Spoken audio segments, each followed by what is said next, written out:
We'll start with the Niners at the Philadelphia Eagles, which I think it was more about the Falcons being bad than the Eagles being good. But does Jalen Hurts have another hell of a performance against these Niners? I mean, I think he does. I mean, after we saw what Jared Goff was able to put together against that defense, granted it was later in the game, I think that there'll be some takeaways from that Jalen is able to pick up on. And he actually has way more formidable weapons than what Detroit actually trotted out on the field. Devontae Smith actually looked like the Heisman winner out there. Yeah. Which he didn't really get much time in the preseason, so we really didn't know what he was going to be able to do in the league.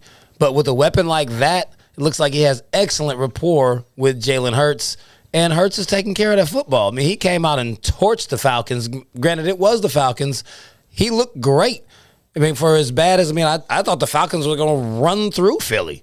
Philly did nothing to show anyone. Gary laughed at us for that. Philly did nothing to show anyone that they were going to come out and handle anybody. Right. Their defense didn't show us anything.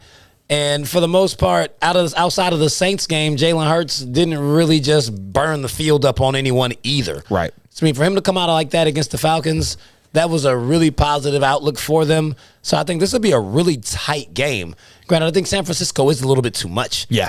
San Francisco is used to playing against mobile quarterbacks.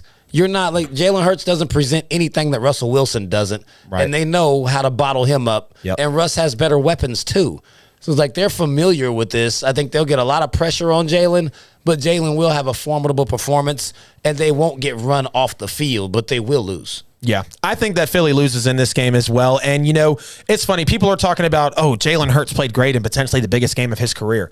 Well, we also said that about the Saints game, and the next game is going to be the biggest game of his career because it's against a Niners team who is probably going to be the best matchup he's had because you had Taysom Hill with the Saints, and you had the Falcons here. We're talking about big games. Every game this year is going to be big for Jalen Hurts, and it still pisses me off that Jalen Hurts doesn't get the respect he deserves. Look at the kid at Alabama. Look at the kid at Oklahoma. We don't need to continue to go through the numbers because he showed us, as much as I do think it's more about the Falcons being bad than the Eagles being good, Jalen Hurts is a baller. Jalen Hurts is dynamic. Jalen Hurts can make these throws, and he can run an offense. He's more than a manager. He's a game winner. He's a champion at this point. But when you're talking about a Bosa, when you're talking about an aggressive front seven, when you're talking about a Kyle Shanahan, we can respect the win over Sean Payton, but against an Arthur Smith, Gary and I were talking about it before. They bumped these coordinators up way too quick. And I kind of feel like Shanahan falls in there. I know he's got the Super Bowl performance, but what's outside of that? Injuries, cool, but again, what's outside of that? What are you made of? Mike Tomlin, Sean Payton, they make games happen with injuries.